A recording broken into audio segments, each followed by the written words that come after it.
Hi friends, welcome to my magical hands.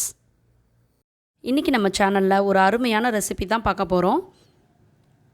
10 நிமிஷத்துல ready ஆகுற பொரி உருண்டை எப்படி செய்யறதுன்றது தாங்க பார்க்க போறோம். இது பல 2000 கிட்ஸ்க்கு தெரியவே தெரியாது. வாங்க வீடியோக்குள்ள போகலாம். பொரி உருண்டை செய்யறதுக்கு தேவையான பொருள்லாம் என்னென்னு பார்த்தறலாம். 5 கப் பொரி, 1 கப் வெல்லம், இனிப்பு அதிகம் தேவைப்படுறவங்க 4 கப் பொரி, 1 கப் வெல்லம் எடுத்துக்கோங்க. நெய் 1/2 டீஸ்பூன், சுக்கு பொடி 1/4 டீஸ்பூன், ஏலக்காய் பொடி 1/4 டீஸ்பூன். முதல்ல நம்ம வெல்லத்தை கரைச்சி அதில் இருக்க தூசியை வடிகட்டி எடுக்கணும். அதுக்காக ஒரு பாத்திரத்தில் 1/4 டம்ளர் அளவுக்கு தண்ணி ஊற்றிக்கோங்க. அதில் நம்ம எடுத்து வச்சுருக்க வெல்லத்தை சேர்த்துக்கலாம். இப்போ இந்த வெல்லம் நல்லா கம்ப்ளீட்டாக கரையிற வரைக்கும் கிண்டி விடுங்க. இது நல்லா கரையணும். இப்போ பாருங்கள், இந்த வெல்லம் நல்லா கரைஞ்சிருச்சு. இப்போ அடுப்பை ஆஃப் பண்ணிவிட்டு இதை வடிகட்டி எடுத்துக்கலாம் இன்னொரு பாத்திரத்தில். அடுத்து ஒரு அகலமான பாத்திரத்தில் நம்ம கரைச்சி வச்ச வெல்லத்தை வடிகட்டி எடுத்துக்கலாம். இந்த மாதிரி பண்ணுறனால அதில் இருக்க தூசி ரிமூவ் ஆயிரும், அதே போல் அதில் இருக்க கட்டிங்களும் ரிமூவ் ஆயிரும்.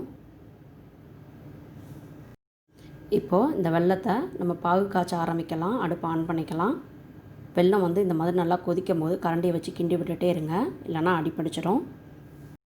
இந்த மாதிரி பாகு காய்ச்ச ஆரம்பிக்கும் போது முதல்ல நல்லா தண்ணியாக இருக்கிறது உங்களுக்கு திக்காகிட்டே வரும். நீங்கள் செய்யும் போது உங்களுக்கு நல்லாவே தெரியும்.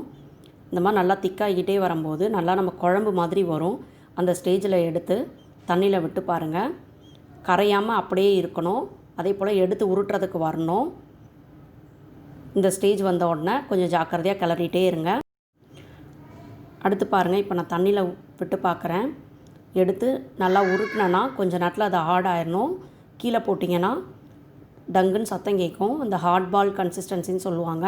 அந்த கன்சிஸ்டன்சி வரணும். அது வரைக்கும் அதை கிண்டி விட்டுகிட்டே இருக்கலாம். உங்களுக்கு பாகு பதம் ஸ்டெப் பை ஸ்டெப்பாக வேணும்னா நான் என்னோடய கேரமல் பாப்கார்னில் நல்லா தெளிவாகவே கொடுத்துருப்பேன். பார்க்காதவங்க அதை பாருங்கள். நான் கீழே டிஸ்கிரிப்ஷன் பாக்ஸ்லேயும் லிங்க் தரேன். இந்த வீடியோவோட எண்ட்லேயும் நான் உங்களுக்கு ஆட் பண்ணியிருக்கேன், பாருங்கள். இப்போ எனக்கு பாகு கரெக்டான கன்சிஸ்டன்சி வந்துருச்சு. இந்த ஸ்டேஜில் நம்ம எடுத்து வச்சுருக்க நெய்யை சேர்த்துக்கலாம். நெய் சேர்க்குறனால கலரும் மணமும் ரொம்ப நல்லாயிருக்கும். அடுத்து நம்ம எடுத்து வச்சுருக்க ஏலக்காய் பொடியும் சுக்கு பொடியும் சேர்த்து நல்லா மிக்ஸ் பண்ணி விட்டுறலாம். லாஸ்ட்டாக பொரியை சேர்த்து நல்லா கிளறி விடணும். பொரியை சேர்த்துட்டு அடுப்பை ஆஃப் பண்ணிடுங்க. இந்த வெள்ளைப்பாகு பொரியோட எல்லா பக்கமும் கூட்டாகிற மாதிரி நல்லா மிக்ஸ் பண்ணி விட்டுருங்க. இப்போ பாருங்கள், இந்த மாதிரி பச்சரிசி மாவு எடுத்து வச்சுக்கோங்க. ஒரு சிலர் நெய் கூட கையில் தடவிப்பாங்க. இது எதுக்குன்னா கையில் நல்லா தடவிட்டு அதுக்கப்புறம் உருண்டை பிடிங்க. இல்லைனா சூட்டில் கை ரொம்ப பொத்துரும். ஏன்னா இது சூட்டோடு பிடிக்கணும், இல்லைனா ரொம்ப ஹார்டாயிரும், உங்களால் பிடிக்க முடியாது. அதனால் ரொம்ப ஃபாஸ்ட்டாக பண்ணணும். இந்த மாதிரி கையில் தடவிட்டு ஒவ்வொரு உருண்டையாக கடகடன்னு பிடிச்சி வைங்க. ஃபஸ்ட்டு ஒன்று சேர்த்து வச்சுருங்க, அதுக்கப்புறம் கூட நீங்கள் உருட்டிக்கலாம். அப்ராக்சிமேட்டாக நான் 5 கப்பு பொரி எடுத்ததுக்கு எனக்கு 22 பொரி உருண்டை வந்திருக்கு.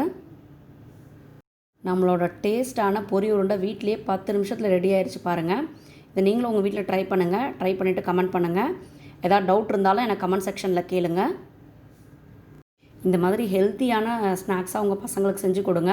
இதை நீங்கள் 10லேருந்து 15 நாள் வரைக்கும் வெளியவே ஸ்டோர் பண்ணி வைக்கலாம். ஒன்றும் ஆகாது, கெட்டு போயிருமோன்ற பயமே தேவையில்லை. இந்த வீடியோ உங்கள் எல்லாருக்கும் பிடிச்சிருக்குன்னு நினைக்கிறேன். இந்த வீடியோ பிடிச்சிருந்தா இந்த வீடியோவை லைக் பண்ணுங்கள், ஷேர் பண்ணுங்கள், மை மேஜிக்கல் ஹேண்ட்ஸை சப்ஸ்கிரைப் பண்ணுங்கள். பக்கத்தில் இருக்க பெல் ஐக்கானையும் அழுத்திடுங்க. ஆரோக்கிய உணவு, ஆனந்த வாழ்வு. Bye bye.